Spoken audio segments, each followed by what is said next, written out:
अपराधों की लिस्ट देखी जाए तो बीजेपी में तो 100 से ज्यादा, ब्रजभूषण शरण सिंह पे कम अपराध हैं क्या, लेकिन वो तो बेखौफ घूम रहा है, उसके ऊपर तो कोई कार्रवाई नहीं हो रही। कुलदीप सेंगर के ऊपर कोई कार्रवाई नहीं हो रही, चिन्मयानंद के ऊपर कोई कार्रवाई नहीं हो रही। निश्चित तौर पे आजम खान साहब, मैंने फिर कह रहा हूं कि बड़े मुस्लिम चेहरा है, तो इस वजह से उनको इरादतन जेल के अंदर रखा गया है। आजम खान साहब का पॉलिटिकल मर्डर कर दिया जाए और उसको इस तरीके से पेश किया जाए कि या पश्चिमी उत्तर प्रदेश की जनता में एक हिंदू बनाम मुस्लिम का संदेश पहुंचाया जाए।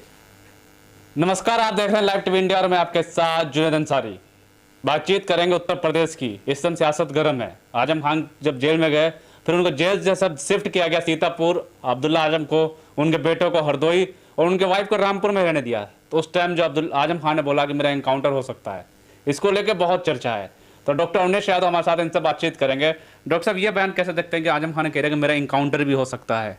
देखो, इस समय जो उत्तर प्रदेश का माहौल चल रहा है, खास तौर से देखा जाए जब से योगी आदित्यनाथ जी का दूसरा कार्यकाल शुरू हुआ है, लगभग 1.5 साल से इरादतन जो राजनीतिक प्रतिद्वंदी है इनकी पार्टी का उत्तर प्रदेश में खास तौर पे, तो उसमें बुलडोजर नीति और ठोक दो नीति के तहत पिछली बार तो क्या हुआ था कि जो दबंग लोग हैं उनका इनकाउंटर हो रहा था। इस बार राजनीतिक हत्याएं बहुत हो रही हैं और कोई बड़ी इसमें कोई कहने सुनने वाली बात नहीं है कि कोई ये पहली बात है। इस तरह की कई वारदातें हो चुकी हैं। अगर हम इतिहास उठा के देखेंगे पिछले 1.5 साल का, तो ऐसी 7-8 घटनाएं हो चुकी हैं कि वोट बटोरने के लिए, वोटों को पोलराइज करने के लिए, राजनीतिक फायदा उठाने के लिए योगी आदित्यनाथ ने इस तरह का काम किया है।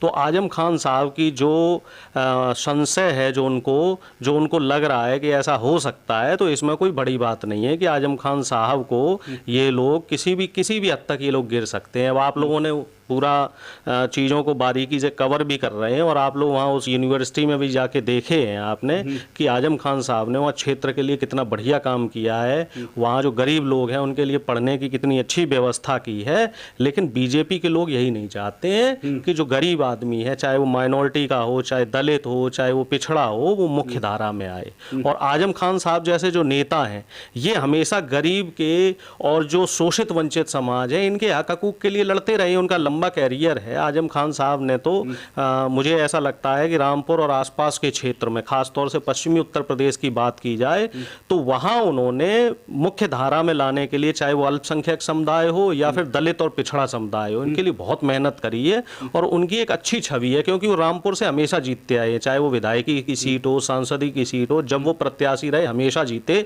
इस बार इनको इरादतन चुनाव हरवाया गया। देखा आपने, पुराना केस जो हुआ था सुप्रीम कोर्ट से खारिज हुआ, लेकिन सरकार इतनी जल्दबाजी में थी, उनकी संसद की सदस्यता रद्द करवा दी। अब जो नया केस लेके आए हैं उस केस में भी कोई दम नहीं है। वो केस साफ लग रहा है कि इरादतन किया गया। एक बात बताओ, यहाँ तो मोदी जी की डिग्री फर्जी है, योगी जी के ऊपर 50 से ज्यादा केस थे, वो केस और कई केस तो उसमें ऐसे थे जिसमें हत्या और हत्या की जो साजिश है, ऐसे आरोप थे और वो केस उन्होंने खुद अपने माफ करवा लिए। एक निशिकांत दुबे है, उसके ऊपर भी फर्जी डिग्री का केस है। स्मृति ईरानी जी, उनकी डिग्री फर्जी है। तो यहाँ तो 420 के तमाम केस हैं जो देश के केंद्रीय मंत्री हैं, प्रधानमंत्री हैं, और हमारा गृह मंत्री तो खुद तड़ी पार है, गृह राज्य मंत्री वो हत्या का आरोपी है। तो पूरी बीजेपी पार्टी में देखा जाए तो 40% से ज्यादा इस समय सांसद और विधायक हैं वो अपराधी हैं। आप सब पे मैं नहीं आरोप लगा रहा, वो तो उनकी आप हिस्ट्री उठा के देखो ना साहब। सोशल मीडिया का जमाना हो, गूगल पे डाल के देख लो, एक बीजेपी के नेता का नाम देख लो, उनके फिर आरोप देख लो, सारी चीजें निकल के आ जाएंगी और बड़े बड़े जघन्य आरोप निकलेंगे।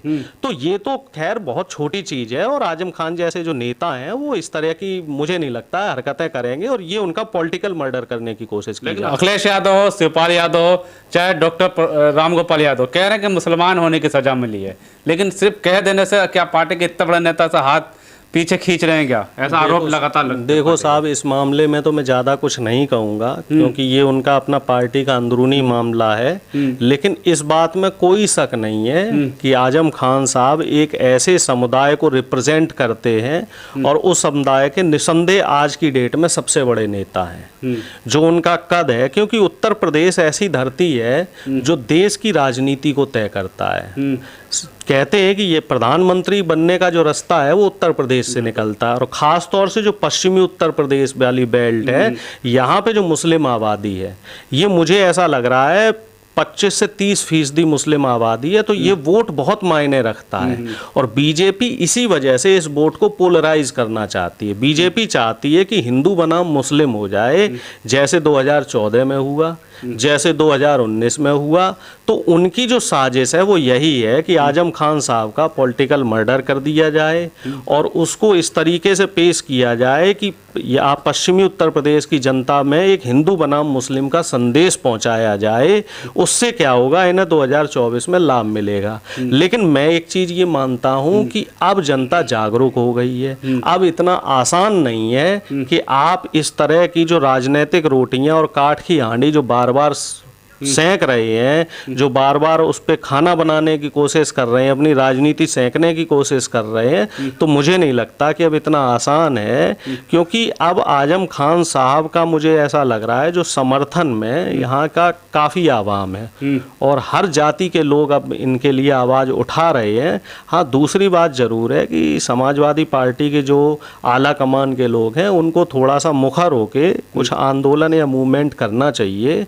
हालांकि इंडिया गठबंधन की तरफ से हम लोग पूरा प्रयास कर रहे हैं कि आजम खान साहब के ऊपर जितने भी केस लगाए गए हैं तो उन केसों को जल्दी से जल्दी खत्म करवाया जाए, क्योंकि आजम खान साहब की आगामी जो लोकसभा चुनाव है उसमें हमें बहुत जरूरत है। आरोप लगा रहे हैं कि 24 से पहले हो सकता है एक बड़ा चेहरा हो सकता है आजम खान, इसलिए उनको भेजा गया जेल। हालांकि कोर्ट का फैसला इस पर जो विपक्षी सरकार के जो भारतीय जनता पार्टी के नेता कह रहे हैं कि अपराध किया है, चाहे ओपी राजभर हो चाहे और भी नेता ब्रजेश पाठक है ना, अपराध किया है, कोर्ट का फैसला, इसमें हम पार्टी का क्या कर सकते हैं? नहीं, अपराध तो कई नेताओं ने किए हैं। अपराध तो मोदी जी के ऊपर है, फर्जी डिग्री का, और तमाम गोधरा का भी अपराध था। बीबीसी की डॉक्यूमेंट्री उन्होंने नहीं रिलीज होने दी। अमित शाह जी तो तड़ी पार रहे हैं।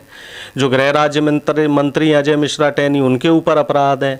अपराधों की लिस्ट देखी जाए तो बीजेपी में तो 100 से ज्यादा। ब्रजभूषण शरण सिंह पे कम अपराध हैं क्या? लेकिन वो तो बेखौफ घूम रहा है, उसके ऊपर तो कोई कार्रवाई नहीं हो रही। कुलदीप सेंगर के ऊपर कोई कार्रवाई नहीं हो रही, चिन्मयानंद के ऊपर कोई कार्रवाई नहीं हो रही। निश्चित तौर पे आजम खान साहब, मैंने फिर कह रहा हूं कि बड़े मुस्लिम चेहरा है, तो इस वजह से उनको इरादतन जेल के अंदर रखा गया है। जैसे आपको ध्यान होगा, बिहार चुनाव से पहले लालू जी को जेल के अंदर रखा गया था।